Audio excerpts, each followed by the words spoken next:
I'm not going to be long, and I'm not going to be reading. Thank you, Mahmoud, and thank you, Nama, or Leah Nama, for organizing this event. And thank you, the audience, for being here. I know so many more who wanted to be here but couldn't because the event was sold out, which is, for me, is such a beautiful thing to experience in these dark, defining times, that people want to come, want to show solidarity, want to learn, and want to say that what is being done in Palestine is not in our name. And the slaughter that Israel is conducting is actually a slaughter on all of us, everywhere, anywhere. So thank you. I'm going to be just brief. My project is on Palestinian herders. I'm a photographer, I'm a sociologist. But before actually I talk about it, I want to mention the bookstore. I lived in Jerusalem for over 10 years. And the Educational Bookstore was actually one of the places to go to buy interesting literature from all over, but also Palestinian and some Israeli as well. And it was really awful to hear and to see that Israel raided the bookstore. But it wasn't actually surprising in a way. I mean, Daniel, you mentioned Primo Levi. Primo Levi is actually one of my favorite writers, and he wrote, each era has its own fascism. And we are, unfortunately, living in a very scary way, this fascism. And we have to resist it, because we owe it to the people of Palestine, we owe it to our children, we owe it to the world in a way. So those Palestinian herders, I came across them, like I documented them actually in 2021 when I was working for the UN at the time. And they are the most beautiful people, even physically, culturally. We have to be thankful to them for enduring and preserving like a culture which is at risk of vanishing.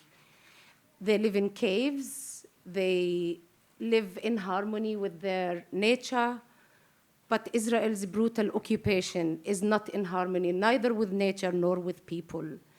One of the quotes that I have is by Rajah Shehadah, who's a lawyer turned writer like you. And he wrote in his book, Walks of Palestine, Notes on a Vanishing Landscape, about his love for walking in the hills of Ramallah and the hills of Palestine, or the occupied territory, actually, of 67, because he cannot visit Israel. And he had a conversation, I think, with one of the settlers in Dolev, if my memory does not betray me. And then he says, and what was done to the land by those who claim to love it? And really, like, what is happening there? How can they, like, go and butcher not only people, but olive trees, which are like thousands of years old? These are actually a heritage that belong to all of us. They should not belong to, they are not a private property, and they go and uproot them. I mean, this is a strong message of brutality, of violence, of slaughter, of darkness in a way. I speak Hebrew because I'm a Palestinian from Israel. I spent the last 18 months watching Al Jazeera for their proper reporting and listening to Israeli news. I can write a book on how to design fascist minds, how to dehumanize and justify the killing of innocent people. Little babies, they are terrorists in the making.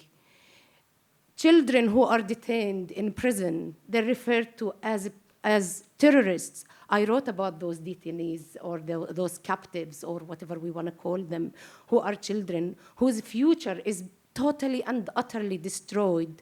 By what and what for? You know, like those, like, I really wonder what for. But that's why Naama and Mahmoud, thank you so much for for organizing these events that break the walls of fear and hatred, because ultimately we are just people who want to live. And this is the message of the herders from Masafir Yatta. We just want to be left alone. We just want to live.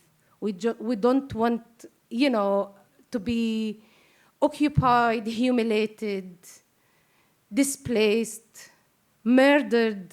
Many of you watched probably No Other Land, and there is an encounter between the civil administrator and the man, one of the herders, and he told him, "You're wasting your time. We're not going anywhere. You're not going to displace us."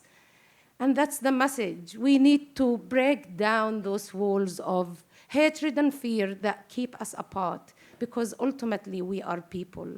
We do not choose our ethnicities, but we choose what we stand for. And these events do educate, but events alone do not work. We have also to use our power as citizens, as concerned citizens, as responsible citizens, and boycott. Just use our power, purchase power, not buy dates which are produced in the illegal settlements of Israel. And this is actually within international, accepted humanitarian and the human rights law, which is being trampled upon. And this is also another reason why we need to have this fight for our humanity, for our children, for the future of this planet. Thank you very much.